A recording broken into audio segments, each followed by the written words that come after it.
Hey, everybody. Welcome to today's LinkedIn Live. It's episode 3 of Keeping the Pace with NetRise. I'm Senior Vice President of Marketing. My name is Gary Schwartz. And today our team is going to talk about the blast radius problem, why software supply chain visibility isn't optimal. And I'm going to let our guys introduce themselves. Michael, why don't you go ahead and kick it off? Yeah, I'm Michael Scott. I'm the CTO and co-founder of NetRise and basically in charge of all things technology and product at the company. Colin? Senior Director of Product Management, Colin Lernihan. Been here for about 10 months now and been working with Michael since then to build this vision into a reality. So super excited to show it to you guys. Awesome. Ishan. Cool. My name is Ishan Sethi, also a product manager here at NetRise. Have been working with Colin and Michael over these past 10 months as well. Super excited to bring new features to NetRise. Thanks, gents. So it's been really exciting period, as the guys have talked about, the time to be developing this product. And we announced and launched NetRise Provenance at the RSAC conference a couple of weeks ago in San Francisco. And I'll just say that the initial response from the market was absolutely outstanding. There were a lot of really, really good conversations on the show floor. And NetRise Provenance was actually highlighted by CRN as one of the top 20 cool product launches at RSA, something that we're really proud of, and really looking forward to understanding, what the problem is that we're solving and why there's urgency really for this today. So, Michael, can you start us off and tell, why did you create this and what's the problem that we're trying to solve? Yeah, thanks, Gary. So this is actually the fruition of years-long planning and sort of preparation to get to this point. So really what kicked this all off is when the XZ-Utils compromise occurred a few years back.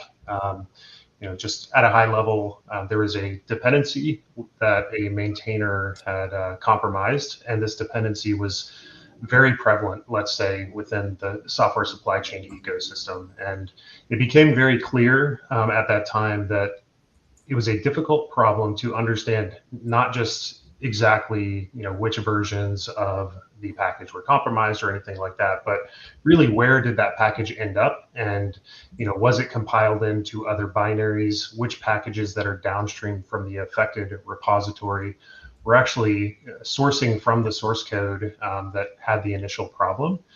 And so we started off on this journey to be able to answer that question immediately. And frankly, it's been a very timely release. Let's say I believe the Axios breach happened on the same day that we did the launch at RSA, which was totally coincidental.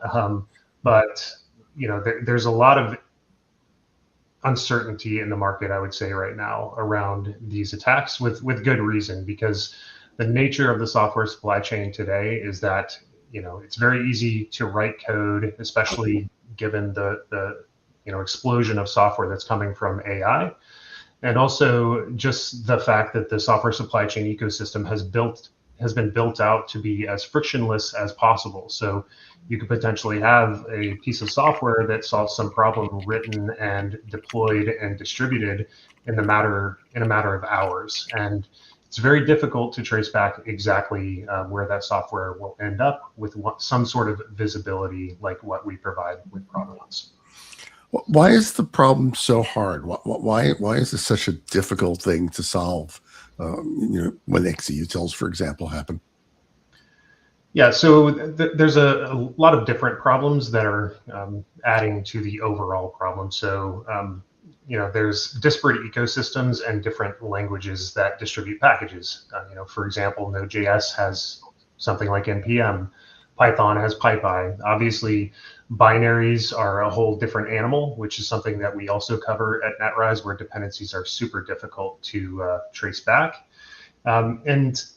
Overall, the way that these packages are distributed, there's no sort of standardized method that requires that you include certain metadata as part of the distribution package. So just as an example, there's many packages that are distributed on the software supply chain that don't even tell you the upstream source code that the package is derived from. So you need to create a system that allows you to reliably, both from the breadth and depth perspective, to be able to understand exactly what the connections are between the different layers of the software supply chain. And you take that a step further, and there are also many contributors. There are many organizations that also contribute to repositories as well. There's dependency relationships between those packages that are resolved whenever packages and dependencies are installed. So there's sort of this disparate sprawl of different layers of the software supply chain, and you have on top of that the fact that installation of dependencies is temporally based. So, if I do an install of a package today, I'm not going to get the same answer about which packages will be installed if I run that install tomorrow. And so you need to have sort of an all-encompassing wide view of everything, from contributors to organizations to different types of packages across different types of languages, their dependency relationships, and ultimately you want to be able to trace back where those dependencies end up. And that could be anything from a laptop or a desktop or a server to a container to a VM, whatever the case may be. And so if you don't have full visibility, you're not going to get the full picture. Well, I mean, that's an interesting one, talking about the laptop, because that sounds to me like it's not just a developer problem anymore, right? People are using AI tools that execute code even if we don't know about it on our laptops. And does that increase the attack surface? Absolutely. Traditionally we've talked about securing developers' laptops and typical user endpoints as two separate things. And what is being shown today with the prevalence of AI tools is that they are one and the same, and the market is going to move in that direction of needing tools that can secure both. And just to make that a little more concrete, if I install Claude Code on my system, and I go to Claude Code and I tell it to build a dashboard for me, or to give me a report about something, or to scrape stuff from the web and serve it in some way. If you look at what's actually happening on the back end of that, the AI is actually installing dependencies and running Python and other languages, and you just don't see it most of the time, even if you're using the GUI. And so understanding that in order to facilitate solving the requests that are made, you basically have to treat every laptop that there's an AI user on as a developer at the same time. And it's going to continue to move in that direction, I would say. That means, like, I, as a marketing person, I'm not a developer. You still have to treat my laptop as though I'm a developer. Absolutely. Every laptop is a build pipeline now. That's how we're viewing it as NetRise, and I think that that's going to prove to be true over time. That's insane. And so I know, one of the most important things that we're going to talk about is helping people understand the blast radius when incidents occur. Maybe this is a good segue, for you to talk about that. Absolutely. I'm going to go ahead and start sharing my screen.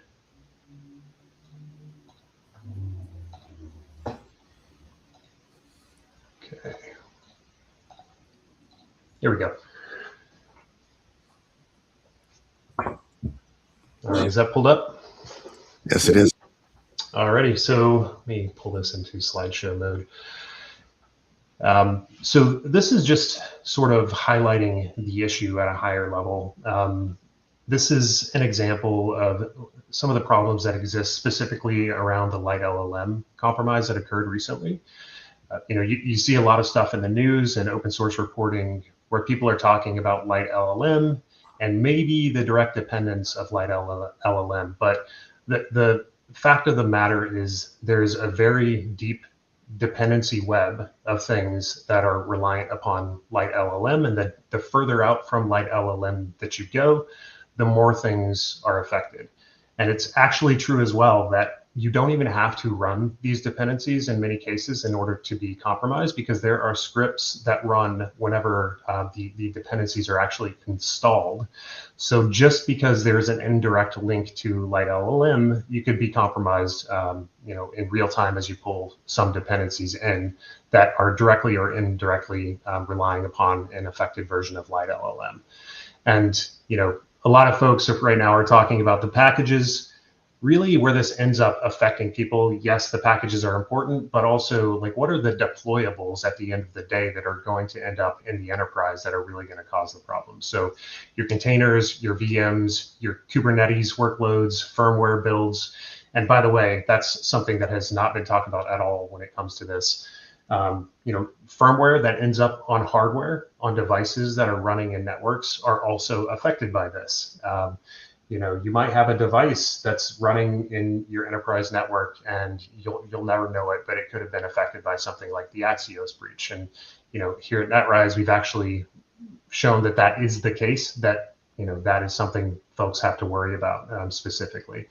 And so this is sort of just indicative of the problem here. You go from one package that is LiteLLM that everybody's talking about, you take one step out, you end up with 1,200 direct dependents. And another step out, you're at 38,000, and this goes even deeper than that. Yet most companies that are helping to solve the problem are only talking about the left two layers here. So does that mean that I might not know that I'm pulling in compromised library? Absolutely. Yeah. So let me just give you a specific example. I did a little bit of research a few weeks back. I'm sure everybody's aware, maybe it was a week ago. I don't even know. A week is like a year these days with AI.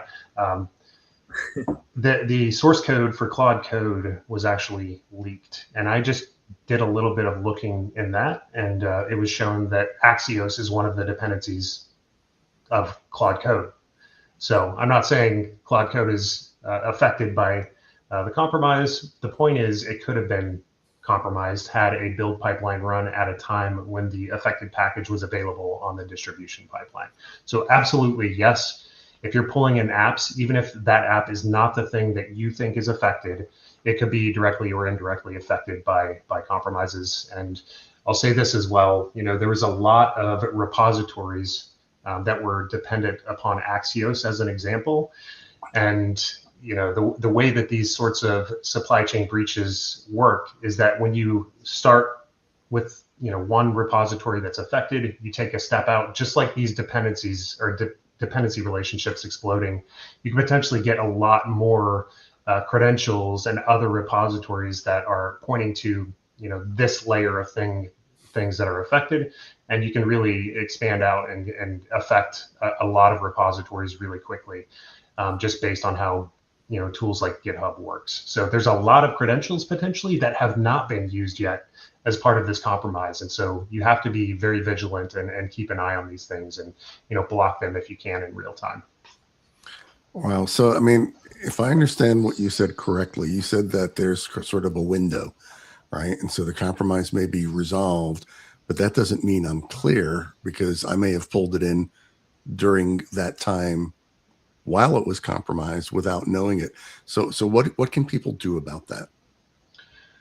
Well, this is where I'll start to talk about the demo here, specifically about the provenance product. What you really need is to have a tool that gives you full visibility into the full dependency graph, all layers of it, up to and including containers and everything else, so that you can really, in real time, start to understand what is affected. And so just here in the UI for provenance, I'll give you a few examples. Let's start with LiteLLM here. I'll pull up the repository. I may need to refresh my session. So there we go. You can see there's a lot of information that gets pulled up here. First and foremost, you see contributors, everybody who's contributed to the LiteLLM repository. You can see interesting little indicators here about different accounts who have had information that has been dumped as part of password breaches, as an example. Another thing that you see is all of the downstream packages that are dependent upon this source code. So you'll see the number there. That's 834 different package names that are dependent upon this source code repository, and many versions for each of those. So I'll guarantee you 99% of these packages, nobody has even mentioned in open source reporting. I'm not saying they're affected, but it's something that needs to be understood as part of the dependency relationship graph. Also, geographic information is important to some companies. There are certain rules and standards that you have to follow. If, say, you're like an automotive company, you need to know exactly where your contributors live, so that you can make sure that you stay within compliance of those rules that you have to follow as an automobile manufacturer. And also, we have some of the stuff around repository health. Is this a repository that's super important in the supply chain and is sort of a choke point that if it were to be compromised, how bad would it be? And also, is good hygiene being followed for this repository so that I know that I should or should not use it? And so just to take this single example a little bit further, if I open up the LiteLLM Python packages and I click on one of these versions, it'll bring me over to that specific version of the package. And I just want to point out one thing that's very interesting. There are 19,409 dependents on this version of this package in the software supply chain.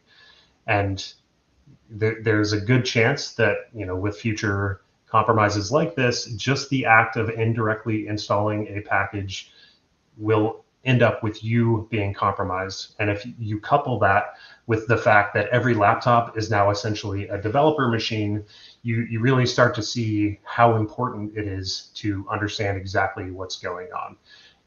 And so, just to take this to the canonical example here with XZ-Utils, where this all started, if I type in the advisory for it, luckily with XZ-Utils, it didn't make it to the stable distribution of the package distribution layer. So there are no directly affected packages anymore other than the package itself. But you can see if it had made it there, there was 92,000 packages that were indirectly affected by this compromise, any one of which could have resulted in a compromise for you. And there's a lot of good information in here as well about the repositories that Jiatan, the malicious contributor, had also contributed to, many of which were not even discussed. If you want to take a look at his email address and look at his direct contributions, you can get some of those versions of the actual packages where Jiatan's code ended up, etc. And so you could see this giant graph of the software supply chain allows you to pivot around and to be able to understand what the impact is. And really, that's where you start to talk about prevention. In order to prevent these attacks from affecting you, you need to be able to block builds, you need to be able to prevent dependencies from being installed, etc., in real time as these different attacks are occurring. And so we also have a CLI tool for this, where you put it into your build pipeline. We have a GitHub action for this as well. And just to give you an example of what this looks like, if you want to have a policy for preventing software supply chain compromises, you can make it where if any of the advisories that we create in real time with all the blast radius information included is flagged, your build will come back with the information. It'll fail, first of all, but also come back with the information that you need in order to fix the problem. So I'll stop there. There's a lot of information that I've just fire hosed everyone with, but yeah, that's kind of the state of things right now. So that's, there's a heck of a lot to unpack there. It's, yes. So, just to kind of summarize a little bit. So you've shown how we can discover, right, where the impact is, and then what one can do is about the, the developer use case. And maybe Colin, Ishan, can you guys talk about, like, if there's people responsible for third-party risk, and we're starting to think about all of our, again, our laptops and all different sorts of devices that can be impacted by this. What can people do on that side? So on the engineering side, the CLI tool that we have with Provenance allows you to set policies. So if your organization wants to set blocking policies off of geo risk, or the presence of an advisory, or single bus factors, or a percentage of the folks contributing may have had breaches. There's any number and any combination of different policies that you can set with our policy engine, and you can actually set policies that your organization is comfortable with, and make sure that, one, you're not pulling anything that's been impacted by an advisory, but also adheres to whatever policies you and your organization need to adhere to, whether that be making sure contributors from certain countries aren't able to contribute, or whether that be pulling in repos that aren't obscure and that aren't well maintained. Absolutely. And as another piece of this, I hadn't mentioned this before, but we do have a system that is in real time keeping up with the software supply chain ecosystem. So as new packages are getting published, we are in real time analyzing them, figuring out if they're bad, and we're calculating the blast radius on that so that you can stop things in real time so that things do not affect you, like the next Axios or the LiteLLM breach. Yeah, I wanted to ask a question on that actually, because it seems that like LiteLLM in those examples that you were showing, it was more of a reactive approach, but we are capturing a lot of signals like geographic information, contributors, like whether or not they're malicious. I wanted to ask, like, how can we use all these signals to kind of prevent an attack like that from affecting you before it happens? I know you just touched on it, but I was wondering if we could explore that a little bit more. Yeah, so there's a few different things. Obviously, the breaking of the builds in real time as malicious things are found are a big piece of this. So what that looks like is in real time when we do see something bad come up, we calculate the blast radius, we save that, we create an advisory for it, and then because you have advisories set to break your builds in real time, you'll be able to prevent things from that perspective. Also, there's a proactive element to this as well, where we do sort of a component criticality index on the back end, where we look at the choke points to understand which packages deserve more scrutiny, just based on the fact that if this thing were to be compromised, what would happen in the software supply chain. And so providing a little bit of extra scrutiny on those packages, an additional layer of analysis, is super important and something that we do as well. Lastly, what's bad to me is not necessarily bad to someone else. Maybe I'm an automobile manufacturer. Maybe I care about certain types of indicators related to software supply chain that others do not. And being able to very granularly define these policies that are important to you as an organization is also something that these policies provide. So everything that you just saw in the UI, every bit of data that we showed is something that you can layer on top of your organization as it pertains to you and your builds and your systems, so that you ensure that those systems are not affected at whatever level you want to set the policy for. So that's kind of where the state of things are today. Hey, there was a question from Nate, I see, that was asking from the automotive example, would it be possible to apply a U.S. trade agreement to act compliance? So if you're talking about geographical location, excluding individuals from locations, we use many different clues for geolocation. Some examples would be looking at email addresses, websites, and even the commit times, and using LLMs to help derive probable locations. So we give confidence intervals and all of that good stuff. So you could block off of all the signals that we have. We would leave that up to you to decide which signals and which confidence intervals you'd want to put blocking policies on top of. But we give you all the raw material so you can make decisions on that. And we allow them then to set the policy, so everyone can kind of customize that CLI that you showed by the policies that they want to set. Is that correct? Absolutely. Awesome. Thanks. Keep the questions coming, people. That was a great one. And so on the predictive thing, right? XZ-Utils, that was kind of discovered by accident, right? Are we saying that this gives us a better way? I'm not saying that we might necessarily would have found that one, but to be more predictive. Yeah, and this is where AI comes in. We have a multi-pass system that is looking at the fire hose of packages that are coming in real time.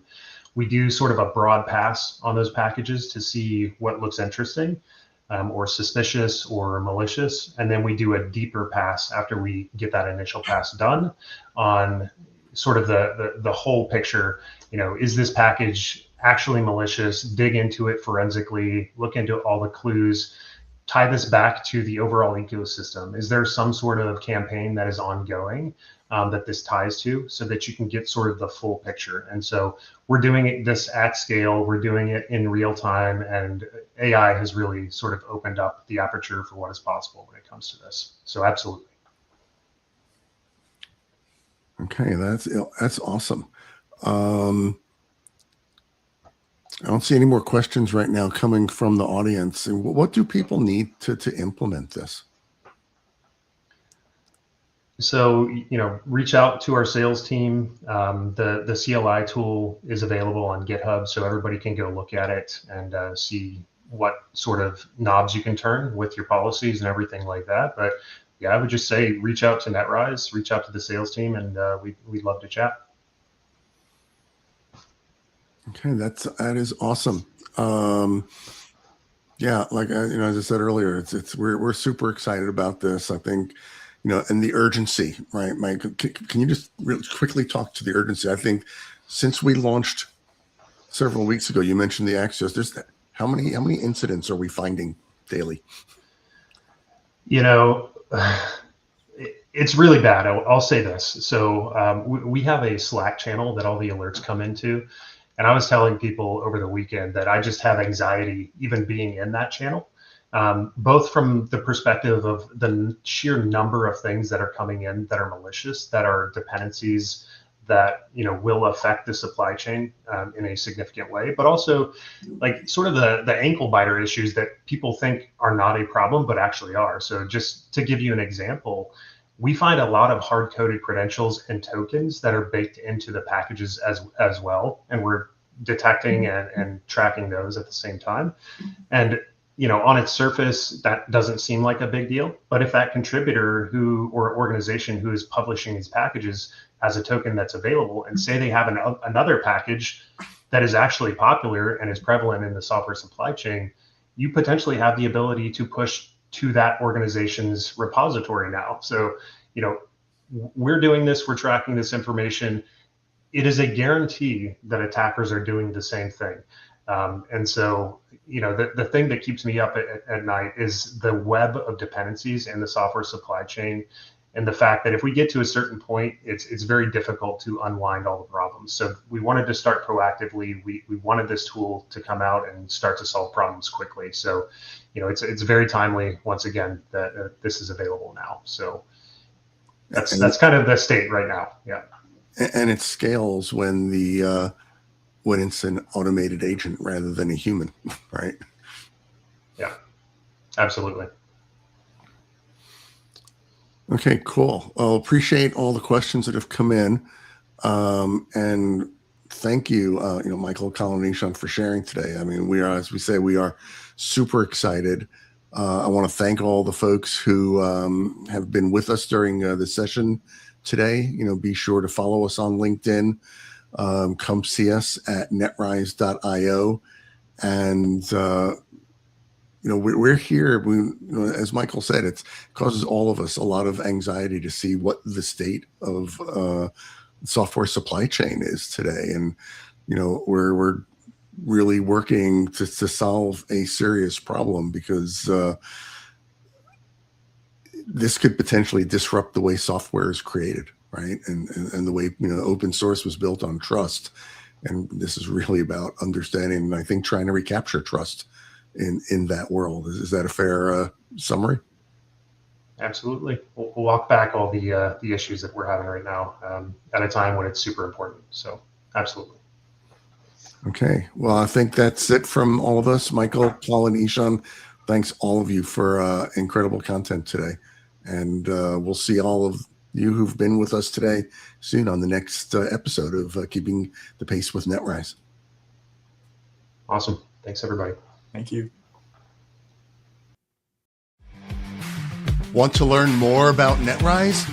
Visit us at netrise.io. Follow us on LinkedIn, subscribe to our YouTube channel, or join our mailing list.